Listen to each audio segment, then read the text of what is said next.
All right, everybody, it's Adam and Mike here on location, on vacation. Episode 35. 35 at Just the Tips Podcast, available to you on YouTube and Spotify. Don't forget to like and subscribe. Yeah, so shout out to Sundogs, really coming through this week right now, dude. We definitely need these. What do you think? I tell you, I plan on playing 100 rounds of golf this year, driving my car about 40,000 miles, and the time we've spent in and out of the ocean here, Sundog are the most durable sunglasses on planet Earth. I think you said it the other day when we were playing Caledonia. Like, what'd you say? You said, yeah, I hit every single shot with these on. My head. Every shot of the year. Face. I stopped using any other sunglasses, and I only have the one pair of Sundogs. But I played every round of golf in 2024. But I don't think we ever really talked about this personally. Is like you need glasses? So I need glasses. I had LASIK surgery, so I don't need glasses for distance anymore. Okay. I need glasses close up. Gotcha. So like I got. So you used to play with prescription sunglasses to putt? Yeah. Like what? So I was nearsighted, but nearsighted like I could see to the end of my nose. Yeah. Right. So I would need glasses from the end of my nose to as far as to infinity. But when you go to the eye doctor, you got to get frames and you got to get lenses. They got to be prescription lenses. So you'd end up, getting like a $300 pair of Oakleys and then putting $500 for the lenses in them, and your sunglasses would literally be between $800 and $1,200, right? But then did you only wore those on the course? Yeah, you'd wear one pair for everything. Yeah. You know? So only those. So having a pair of Sundogs at, most of the Sundogs, I mean, you can get some clearance ones down in the $30 range. Yeah. I think their top end ones are $129. $149. Yeah, which is still amazing. It's and they're like the top tier. They're like the True Blue polarized. Yeah. Everything. Because when I first started, I said I wanted a good pair of sunglasses. I went to Sunglasses Hut in the mall. And they're like, here's your Maui Jims for $500, and I'm like, I just got over this, right? Yeah. So and then I couldn't find a pair of sunglasses sub $100 that were any good. I ended up with a pair of Coach sunglasses, like the designer, like Coach bag, and they looked nice, but they fell apart real quick. But Sundogs, man, like I said, at the end of the year, we're gonna auction off my Sundogs that played all this golf, all this driving, beach fun, sand. I had them in the ocean. I had them on the beach. I had them on the golf course this week, and they're super durable. They're awesome. Guys, we are. This is going to be a little bit different, just because we're out on the front porch at the Airbnb down at Murrell's Inlet. So we got cars driving by, we got neighbors, whatever. But we're having a good time, and we just wanted to get a podcast out to you guys and tell you what's going on. Yeah. So shaft wraps, back nine cleaner, and use the code JTT15 at checkout for your waterless golf cleaning system. And ball hawker, let's go. Time to send some balls. Yeah. Right? We got Puddles coming through on some balls, though. Dude. Puddles. So we're about to meet up with Puddles tomorrow down at the ocean course. The infamous. The famous Puddles. He caddies there. He's been a caddy there for, let's see, he moved down in 2005, so he's been there for almost 20 years, dude. Yep. I can't believe that, man. So, legendary caddy of Kiawah Golf Course. You're a good friend. Yep, and if you guys go to play Ocean Course, it is walking only, and you will need a caddy, and it is highly preferred, because the fairways are raised up, because they built all that land there. So they're all raised up, and then there's waist area down, and, you just need a caddy, and ask for Puddles. There you go. So, just as a quick recap, because that'll probably be its own podcast, I would imagine, from the front porch. That's tomorrow. This is all a pre-podcast for everything. So last we left you guys off, we just finished playing Tot Hill Farms in Asheboro, North Carolina. Oh yeah, yeah. So, oh man, I can't believe that's been a week. Yeah. So that was one week ago today. Matter of fact, almost the exact same time. Yeah. So. Played Tot Hill Farm, had an amazing experience, great people, great guys. Actually ran into the assistant pro there afterwards. Oof. So we're already set up for a match come Thanksgiving. Yep. So 10 o'clock on Black Friday. We got to somehow be in Asheboro, North Carolina. We have to eat dinner with our family in New York and then somehow be ready to play in Asheboro, North Carolina. I think it's going to be easy. I think it's not going to be that big of a deal. Yep. Out of the car, first tee, 75. Let's go. All right. So Tot Hill Farms is absolutely amazing. Shout out to Mike Strantz. I mean, dude, the guy is just amazing. Yeah, and again, go back to the last podcast. It's a little hard to hear. We had some audio stuff. I'm not as loud. We did it live. We did it live, so that wasn't like recorded. Normally we record our stuff earlier in the week just to kind of get it all set up and squared away, edited. Yep. But not that one. So just a recap of Tot Hill, just from real quick from my perspective, if you couldn't hear me, love the course. They built the course to my specifications. Like, they're like, how far do you draw it? We'll just build the course like that. But literally, I said it's got to be the best course, but I've always said Caledonia is the best course, but we got a chance to play Caledonia just a couple days later. So a couple days later, we end up playing True Blue in the morning, Caledonia in the afternoon. Yeah. So, maybe we shouldn't, because Caledonia and True Blue are such good partners, because they really are. But Asheboro and Tot Hill is a destination. Like nobody's accidentally in Asheboro, on Asheboro for any other reason. You're not vacationing in there and being like, hey, I wonder what courses are around. Right. Like, you're going there to play that. So that's a destination course, and it feels like it. Where True Blue and Caledonia are Myrtle Beach famous staples. Just the same way, like, you got to go out onto the pier, and have a beer and look at the Ferris wheel. You have to play True Blue and Caledonia in a day, in that order. But they're set up for that. You're going to make your tee time online.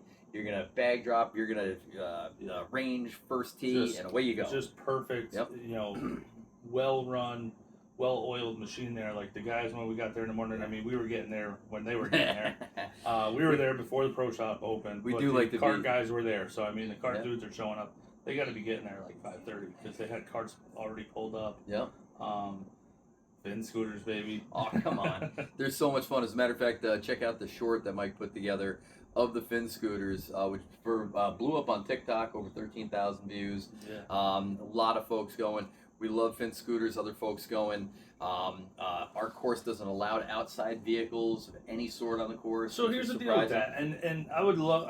I'm going to reach out to fin scooters, mainly because I don't think a lot of courses, whether it's the head pro that needs to arrange it, or the course needs to arrange it, I don't think they understand. I don't know, the logistics of bringing those in, leasing them, or renting them, or whatever. But I will say this: we paid fin scooters directly. So you use the app.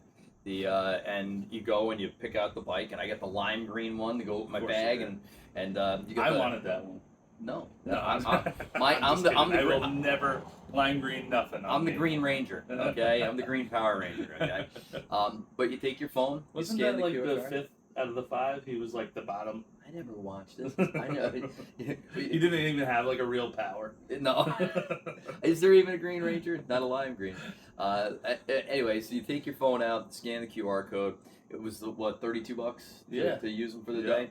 Just you put your credit card in there, and the minute you hit it, you're like, hey, you got this thing for 5 hours. It started freaking you out. Yeah, it started a little early because we were there early because we needed to set up everything. And I was like, dude, I think I'm going to be, this thing's going to shut off on the 16th hole. But it didn't. No. But I think like the logistics of it, I think the only negative to a course having it is charging them.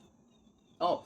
Yeah, so again, I'm sure they need their own charging banks, and if you got a certain amount of electric carts, you might not have room for those. But it looks like if you had an 18-hole course and Finn dropped off a dozen of these things, right, and you just lined them up in front of the pro shop, it would just everybody would take them. Now, we talked to a pro that was anti-Finn or anti-outside scooter, and his thing was people will be jumping them off of bridges, and they'll be doing donuts and everything.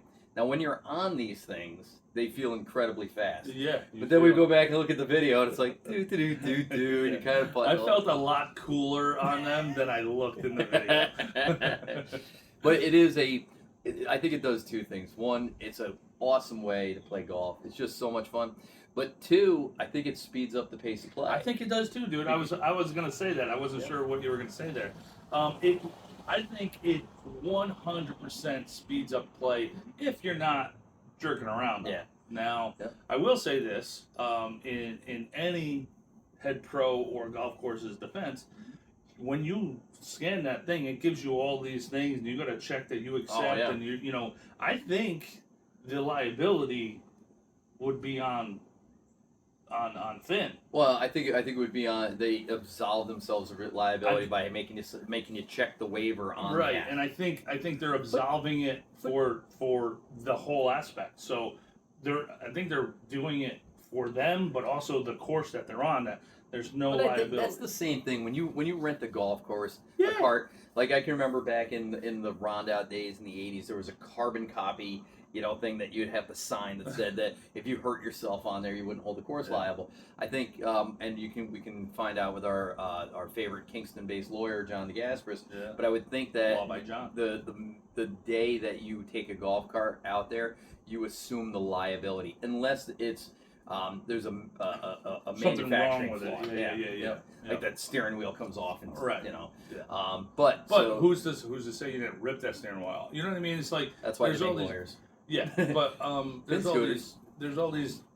I don't know. I just think I think they're equivalent based on stupidity, right? Sure. There was a couple instances when we, like I said, you said we thought we were going way faster. We were going around turns and it was a little wet, and there was that straw on the. It was like pine needles, wet pine needles on concrete. So we thought hey, we might be a little slippery here, but we also thought we were going a lot faster. So there's probably absolutely no chance of anything happening there. But it was an amazing time. Most fun way to play golf. It sure speeds up the game, and you look awesome doing it. Dude, you feel awesome just, doing it. I don't know It's if you just look cool awesome, but you feel because everything that we've talked about in pace of play is listen, you go to your ball, I'm going to go to my ball. Yep. And we're there getting there at same time. And the same speed of golf. Like when we made the turn at True Blue, Myrtle Beach does this a lot, where let this Look at that come. that thing's sitting on 20s. That thing's That huge. thing's gigantic. It's almost the size of a regular pickup truck. A lot of Myrtle Beach courses, to beat the heat, they go off, morning tee times go off of 1 and 10 simultaneously, right? So we were the first group out at True Blue, and when we made the turn, we caught the last group going off at 10 in the morning. Yep. And it was like a pair of husbands and wives that were playing in 2 carts. And when somebody didn't hit a good shot or somebody sprayed it, and over here, you realize, like, when the two of you were in a cart and you're playing a big boy course like True Blue and you're covering a lot of property and you're on the left and you're on the right. You hooked the ball. Yep, I hooked the ball and you sliced the ball. We could be 300 yards away from one another. Yeah, and there's nothing fun about that because, to be honest, it's like you're sitting there, you don't know whether to, like, hey, should I sit here, let him hit his shot? Whose ball should we go to first? Should I walk over there? It's just like, dude, you don't even have to worry about that. Finn scooters are.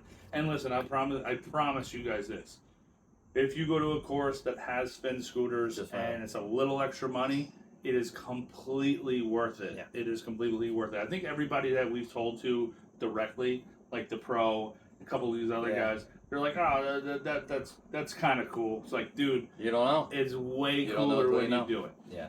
So shout out to Finn Scooters. If you want to send us to for bragging you guys up, we'll take them. Yeah. But at Christmas time, you don't have to do it now. Don't worry. When you come out with the new colors or something like that. Exactly. For Christmas. For Christmas, I'm a lime green Finn scooter. Yeah. Size Finn scooter. Size me. Yeah. But this is our second crack at True Blue. Mm-hmm. It's a big boy course. We've said it before. It's a monstrous amount of property. It is super well laid out. We were there first thing in the morning, dew on the course, sun coming up over there. Cart path only for a little bit, just because it rained the night before and it was kind of like wet out as we were getting there. Yep. So cart path only for a few holes, but dude, I was pumped because last time we played, I had never seen it. You never did either. Oh. But and we were there first tee time, but it was 8 in the morning at 42 degrees, I think. Oh, last time, it was like the day after Thanksgiving. This time we were wet again, but from sweat. But just such a dramatic course. When you pull up, the clubhouse is relatively unassuming from the front. From when you pull up, the bag drop, the practice area, all that stuff's great. But you have to take a cart path, quite a ways over to the first tee, underneath the building, back porch. And when you get to the first tee, it just opens up, and it's this huge, dramatic, long par 5. Par 5. And then by the time you get up to the green, 200-yard carry over marsh.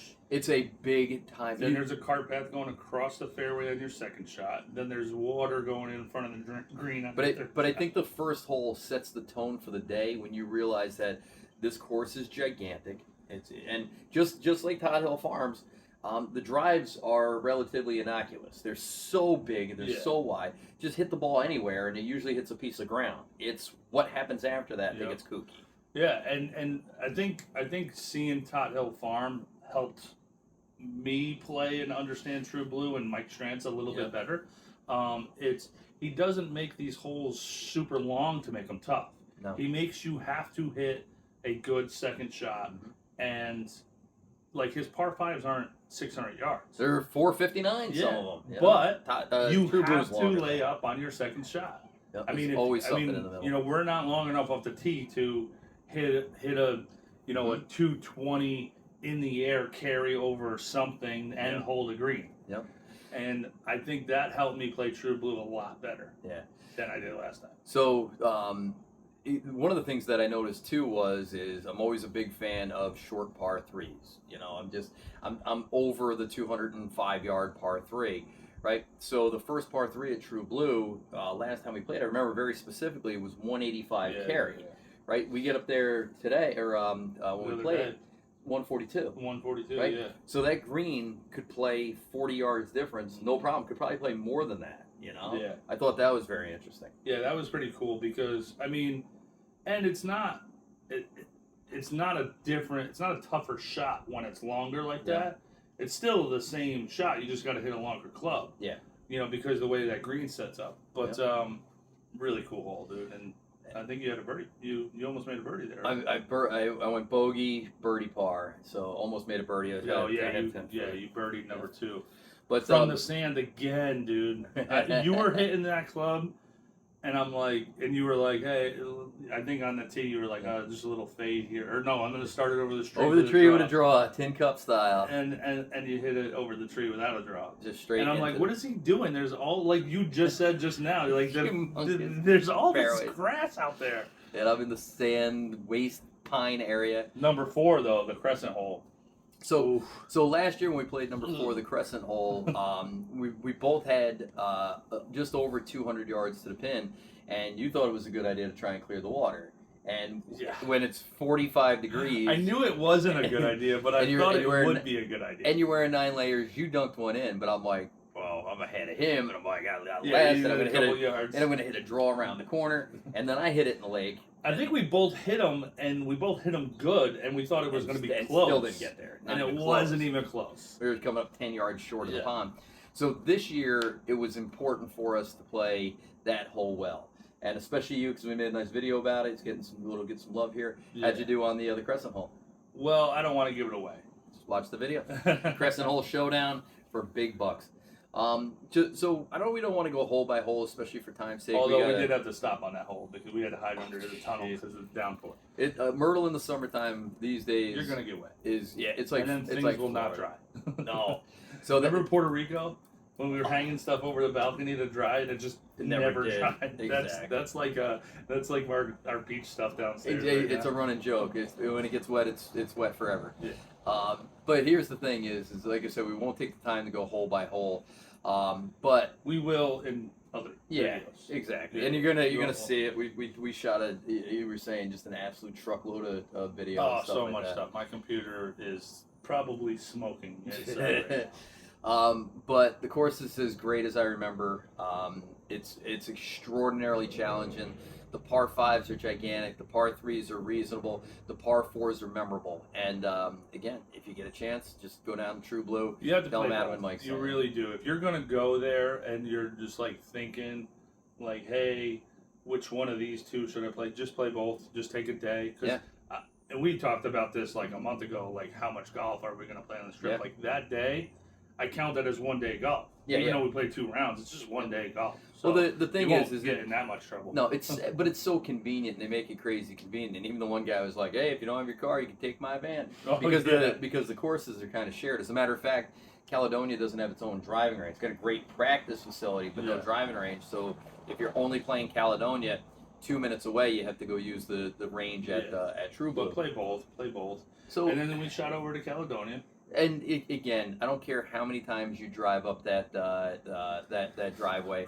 It must have been a plantation because they had to plant those trees there. They didn't plant them in 1994. They didn't plant those trees 30 years ago to look like that today. Mike Strantz is magic. Magic. It was probably some sort of some sort of plantation, some kind of great house. I think it has to be. Well, let's look that up. All right. We'll put that in the description at some point. But I mean, every golf course in the world has its tree-lined grand entrance.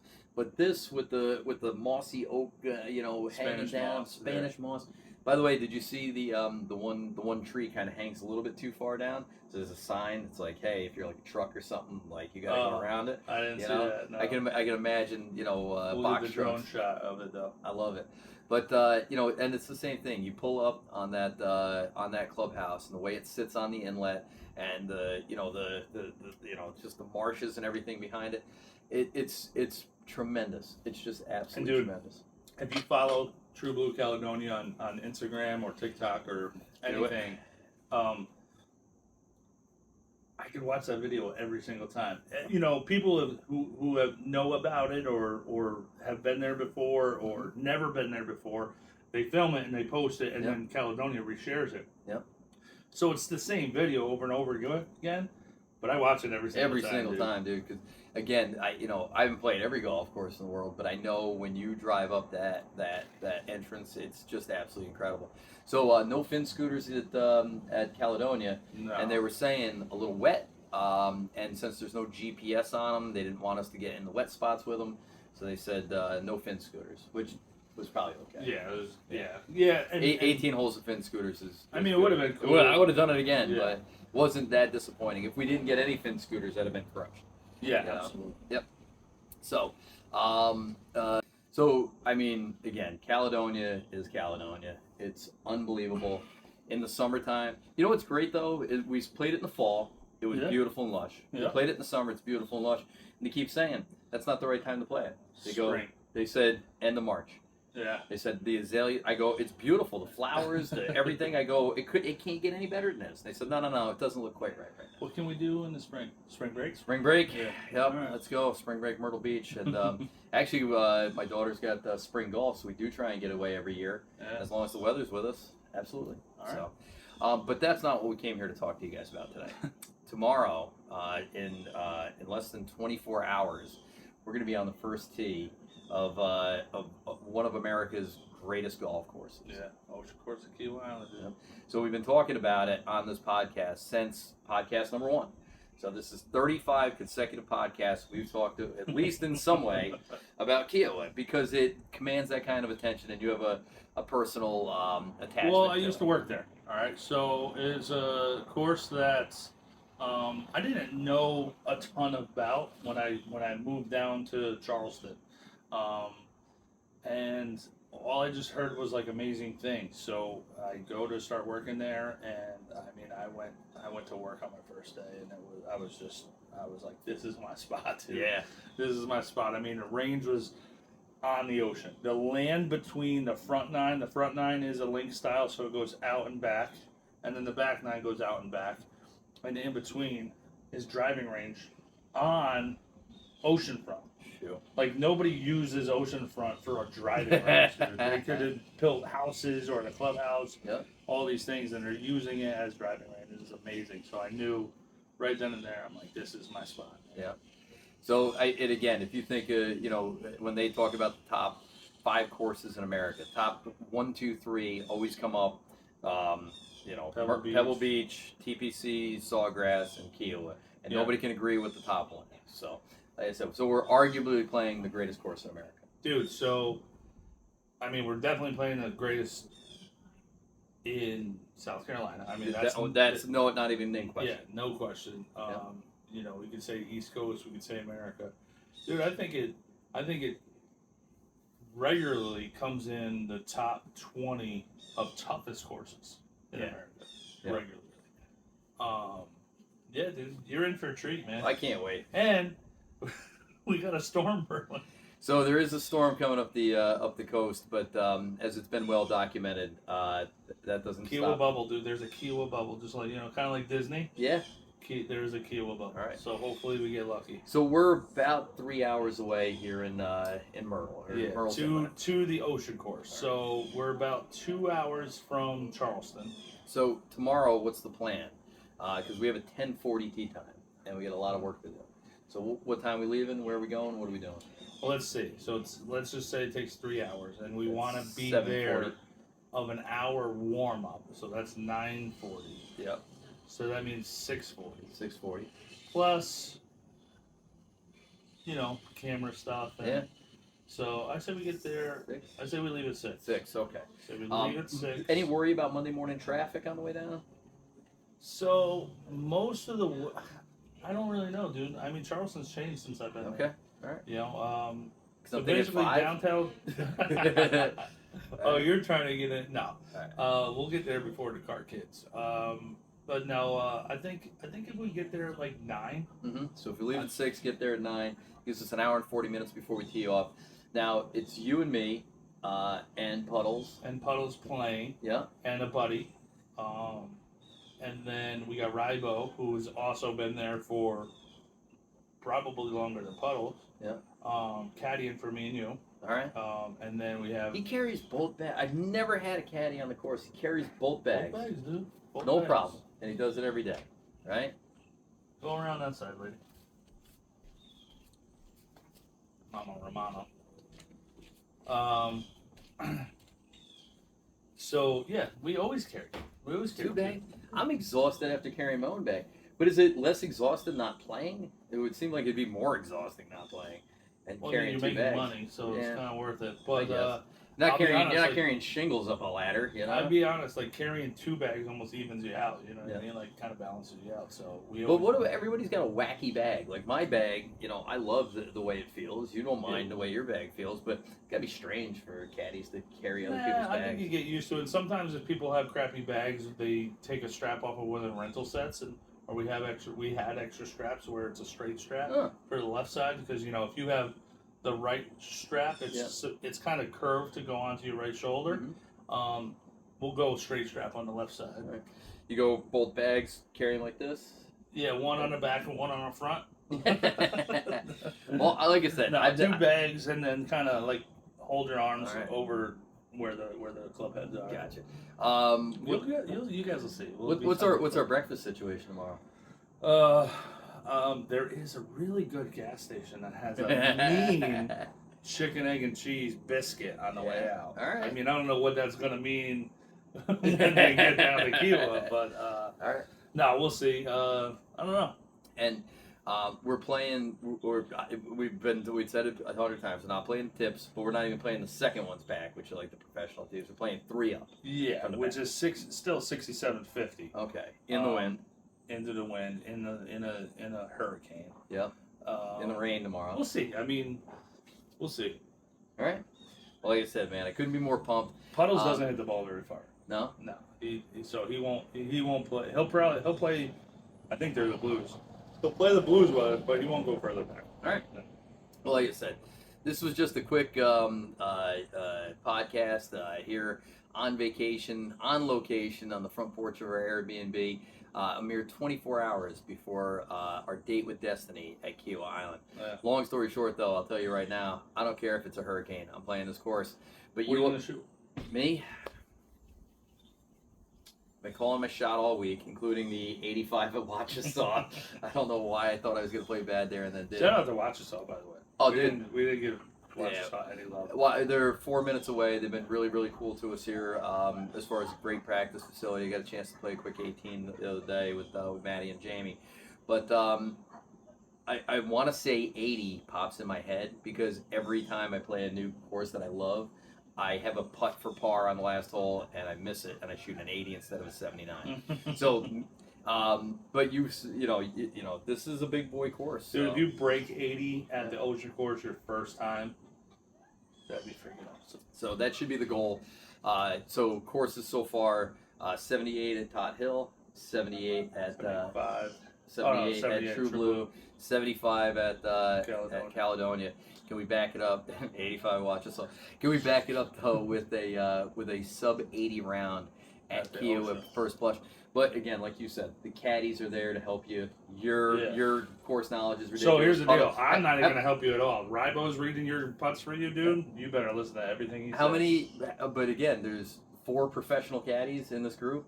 Yeah. I should be able to get. I should be able to get 3, 4, 5. So 5. 5 professional caddies in the group that have all been on this course for a decade or more.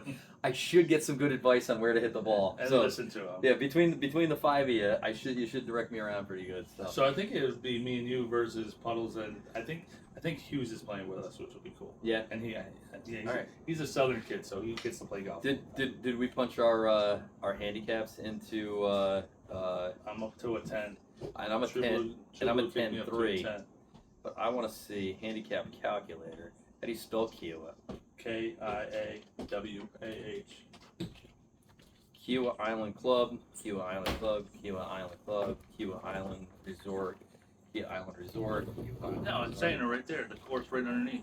So you got river, turtle, cougar, osprey, ocean right there. All right, so punch in ocean. Adam Paddock. Oh, select the tees. Championship black, gold, Does silver, it show blue. yardage? It doesn't show yardage. Red, blue. Go gold. No, so champion black, gold. Hang on. Yeah, gold. All right, done. So that makes me a 6. And up from a 2-4. I'm all the way up to a 3-1. So from a 3-1 to a 6. Wow. What do you think you are? Again, this is the third tees up from the back. That would probably make me like a 16. You're a 15. 15. You're a 15. So, like I said, and it says here that I should only give you 9, which I like. So 6 over. It's par 72, I assume. Par 72. All right. So there's 78. All you gotta do is shoot my handicap. You gonna do it? Yes. Absolutely. All right. So place your bets. DraftKings, Caesars betting app. Does Adam break 80 at Kiawah?